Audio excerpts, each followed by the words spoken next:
This video is to record that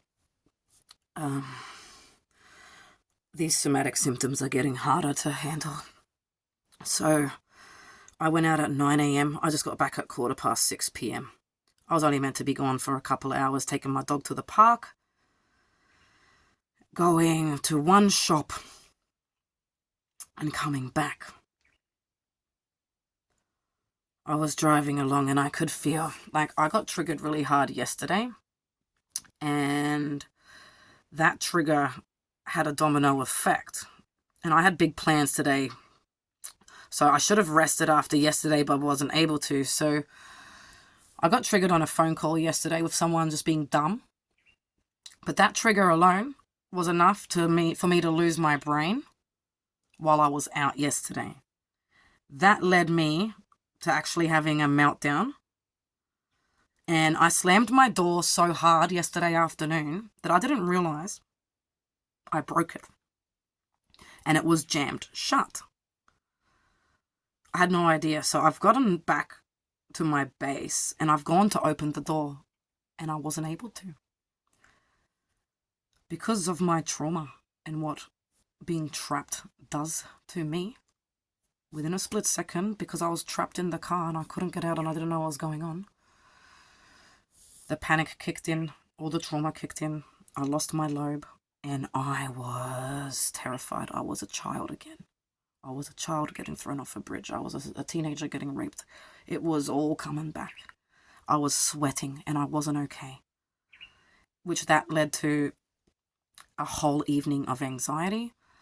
I kept losing my lobe, which is what that last video was about, because I couldn't move or do anything after that. I was fucked.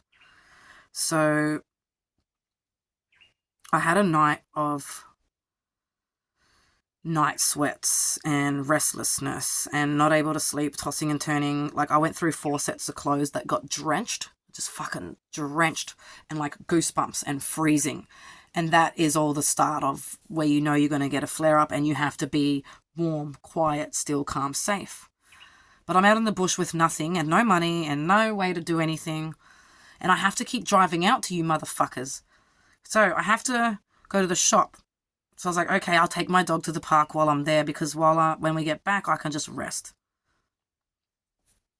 So I was wearing a beanie, thank goodness, because I started throwing up while I was driving and I was on a highway, so I wasn't able to stop and pull over. So I reefed the beanie off my head and I actually vomited in my beanie and on myself. As you can see on my shirt, I am covered in vomit. And I pulled over at a petrol station. And this is what happened when I pulled over at the petrol station.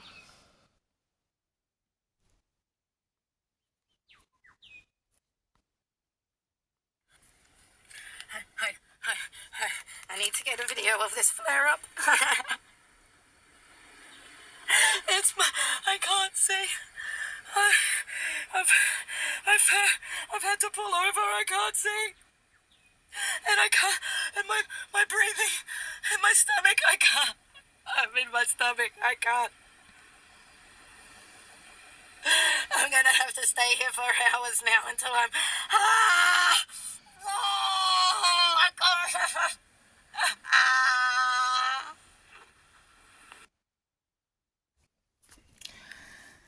That was this morning. And I just got back at 6:15 because I had to cancel my day. I had to get my vomiting down. I had to get my brain back. I had to be able to see, and I wasn't able to drive. So I actually had to pull over, leave my car where it was, and find heat.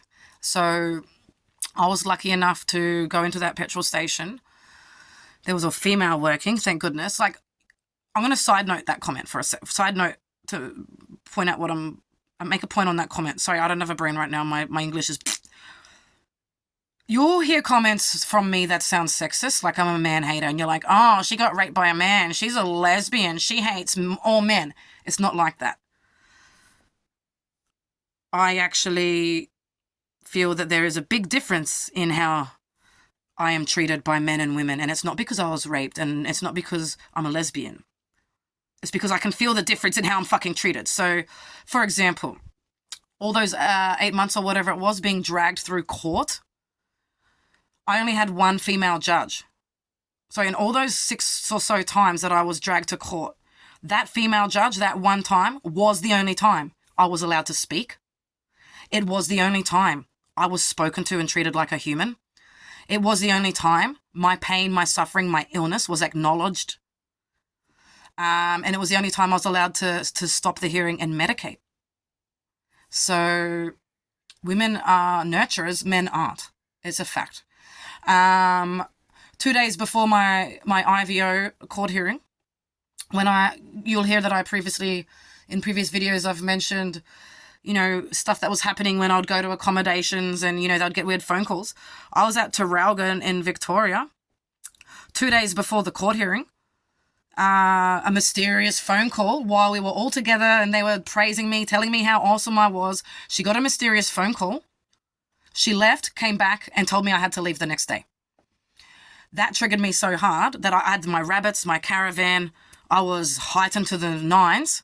I actually had a seizure while I was driving because I was driving along an area that had roadworks and I've gone to turn a corner. As I've turned the corner, I've seen there's a bridge and my van wouldn't fit under. I've gone to reverse, but because I was still new at reversing a trailer and I was in a trigger and I was homeless with my rabbits 2 days before court, all this stuff going on, I jackknifed it. And right as that happened, the roadworks, a man come over and he just started yelling at me, abusing me, waving his arms. I just started seizing at the wheel and he's still carrying on. I tapped out. Next thing you know, the one and only female construction worker who was there appeared out of nowhere like Xena Warrior Princess, opened the door, reefed me out, got the car out, drove it over, pulled it over, came over, held my hand, calmed me down, got me present, gave me some food, gave me a drink, and made sure I was okay. Went over, ripped into the men, and then he came over and apologized to me. So, and then that was 2 days. That's how I ended up at the court hearing, so fucked up. But my point is, like, these comments I make, women care about these sort of things. They'll see someone suffering and they will want to help. So there was a female in there. I was manic. I was crying. I was exactly how I was in that video. But because I was crying, she cared. And she got me a hot water and I went and washed my face. And then I managed to stay in the car for a while until I was able to just see a little bit, breathe, okay. And then I actually managed to go about 1 kilometer around to a park. And I ended up just sitting in that park while Sadie played with dogs. And I just sat in the corner like a loser, hunched over, unable to do anything until I was able to drive again. And then came back. So these symptoms are very real. They're very debilitating. They're agonizing. They're excruciating. They get worse every time. They have specific things that you need to come back. And when people don't understand and you're out there, it just gets worse and worse and worse and worse. So one of the reasons people thought I had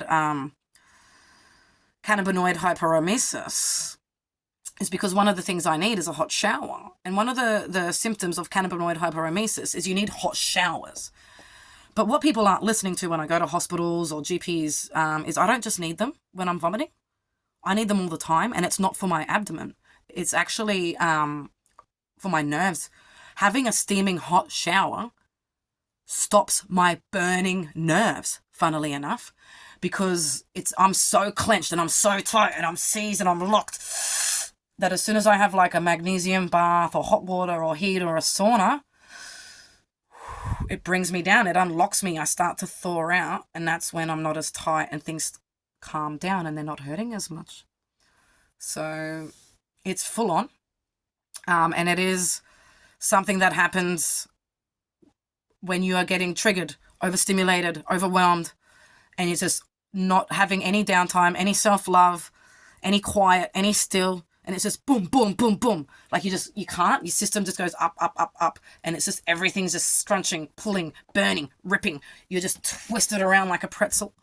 And then you just get to that point where you just can't, and days like today happen. So I go through these every few weeks depending on what I'm doing, because I don't have the ability to take care of myself. Because when you have nerves and stomach and panic and muscles and problems with your brain and sensory and fear and all these things, all you need to do is slow down, take one day at a time, remove all stress, remove all fear, remove drama and toxicity, and like slow things down, minimize the stimulation, minimize the exertion, minimize the juggling, keep it just, that's the only way you can come out of it. But when it's been nearly 2 years like this now, spiraling backwards, not getting help, getting worse every time you try to get help, having no money, running around in stimulation, judgment, ostracization, ignorance, you don't heal. You don't go backwards. You get sicker and it gets harder. It's more debilitating. And it fuels that rage, that's for sure.